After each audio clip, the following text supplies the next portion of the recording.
सबसे पहले आपके चरणों में कोटि कोटि नमन। मेरा नाम अजय कॉमेडियन, मैं राजस्थान के छोटे से ज़िले बूंदी ज़िले से हूँ। और एक प्रश्न पूछना चाहूँगा आपसे कि लोग सांसारिक मोह माया में इतने उलझे हुए हैं कि उनको खुद के बारे में सोचने का भी टाइम नहीं मिलता, समय नहीं मिलता, और हमेशा टेंशन में, माइंड टेंशन में रहता है।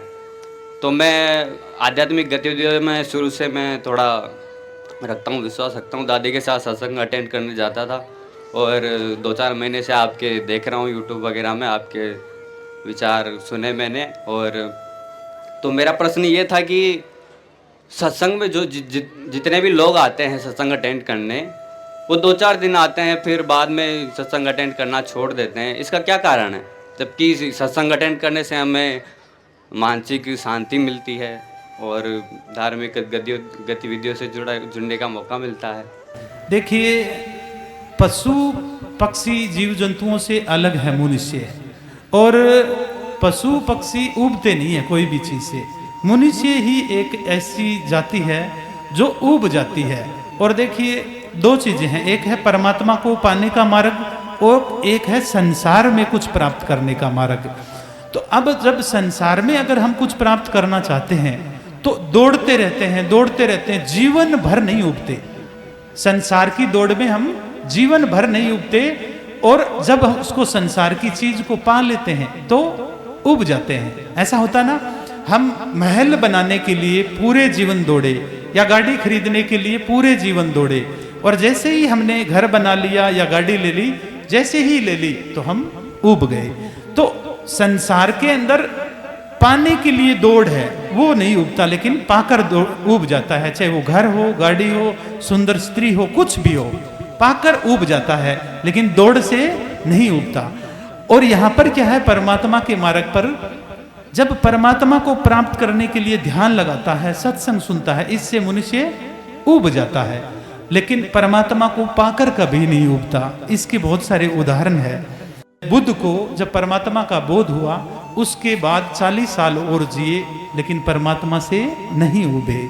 इतना ही 40 साल महावीर जैन जिए, फिर भी नहीं उबे। राजस्थान में मुकाम के अंदर पीपासर में गुरु जंबेश्वर का जन्म हुआ। 35 साल की उम्र में उन्हें संन्यास धारण किया, 85 साल जिए, 50 साल तक फिर उन्होंने भक्ति की, फिर भी वो नहीं उबे। यानी परमात्मा को प्राप्त करने के मार्ग में हम उब जाते हैं, चाहे वो ध्यान लगाना हो, चाहे सत्संग सुनना हो, उब जाएंगे। लेकिन जब परमात्मा को प्राप्त कर लेंगे फिर जीवन भर नहीं उबेंगे। और संसार की दौड़ में हम जीवन भर दौड़ लेते हैं, नहीं उबते, लेकिन पाकर उब जाते हैं। इसलिए लोग 1-2 सत्संग में आते हैं, फिर संसार में पड़ जाते हैं। एक छोटा सा प्रश्न और था, कोई टेंशन की वजह से डिप्रेशन में चला जाता है, उसको मतलब कुछ नहीं सूझता, लास्ट में उसके पास एक ही ऑप्शन बचता है कि अब तो ज़िंदगी ख़त्म है, और इस कारण कई लोग सुसाइड कर लेते हैं, मानसिक संतुलन खो देते हैं।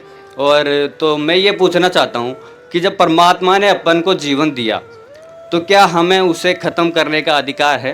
देखिए, ख़त्म हम कुछ नहीं करते। आज मान लेते हैं कोई 25 वर्ष का है, लड़का है, या तो वो सफलता ना मिलने की वजह से डिप्रेशन में आ गया, पढ़ाई की वजह से डिप्रेशन में आ गया, या कोई प्यार की वजह से डिप्रेशन में आ गया।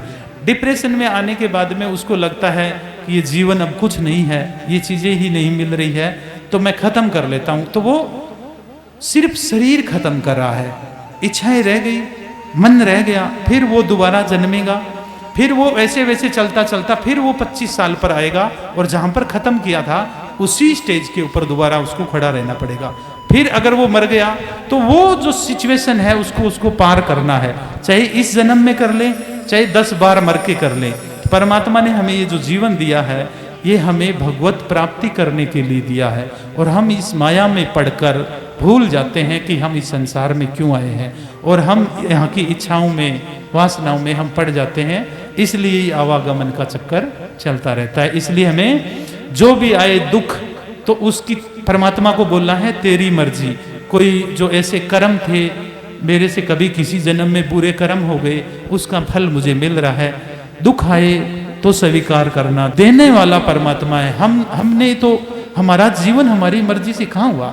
आप पाए जब 5 साल के थे, तो आप एकदम जीवन में पाए। मेरी माँ है, मेरे बाप है, दादाजी है, मेरे दोस्त है, ऐसा ही हुआ। और ऐसे ही एक दिन मृत्यु घटेगी। तो जो हुआ है उसकी मर्जी से हम जाएंगे, सुसाइड नहीं करेंगे। धन्यवाद गुरु, धन्यवाद।